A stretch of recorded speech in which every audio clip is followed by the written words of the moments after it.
Matt Wainmeyer alongside Jim Duquette, and right now we bring in MLB.com Mariners reporter Greg Johns. Greg, thanks for joining us on the Hot Stove Show presented by Kay Jewelers, and we've been discussing the 7-year, $100 million extension signed by third baseman Kyle Seager. Your thoughts overall on this deal? Well, I think it's always great to keep local talent in-house. Seager's a guy that they brought up. It's interesting. In 2009, they had the second pick in the draft, and they were looking at Dustin Ackley in North Carolina and spent a lot of time looking at him. And they kept seeing Kyle Seager over there playing second base for North Carolina, and they just liked the kid. They ended up picking him in the third round. He was a guy with not a huge upside. A lot of people didn't feel, but he was just a real solid ball player. And interestingly, of the core group of players the Mariners have kind of built around, he's the guy that's really just shot through the roof.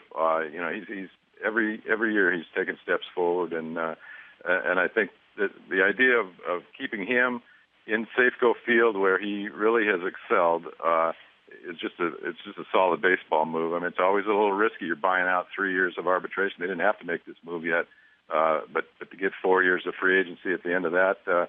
Pretty interesting move on their part, I think. You talk about Safeco Field, hard to get hitters to come in there. Seager hit 300 last year in Safeco with 16 of his home runs out of his 25 coming at Safeco. And a guy that is comfortable there, fits there, and plays a good solid third base. I just think they felt that was a smart move, and I got to agree with them. Yeah, I'm with you on that, Greg. Certainly, when you look at trying to find offensive pieces, they have one right under the nose. You might as well try to keep him if he's willing to sign. So I'm curious. We were talking about the Cano addition last year. Then you see Seager's numbers. He has a career year, and he had some really good years prior to that. But was there as big of an influence as there seems to be with the Cano addition?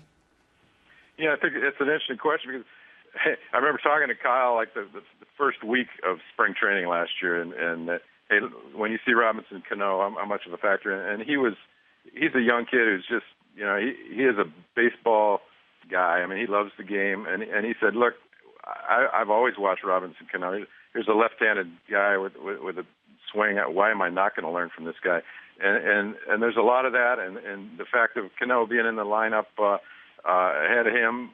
Yeah, there's a factor there, but I think in fairness too, I don't think you can just sit here and say, hey, Kyle Seager was better because of Robinson Cano. I mean, you got to give some credit to Kyle.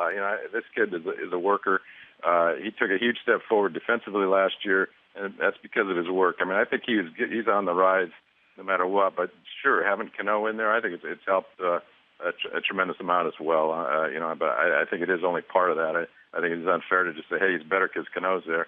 I mean, this kid deserves credit for his own. But, yeah, Cano, it's why they bring him in? Why are they paying him that money? It's to be an influence on the field, off the field, and all these things. Seager is a kid who definitely is a listener and willing to learn. And, yeah, why not learn from Cano?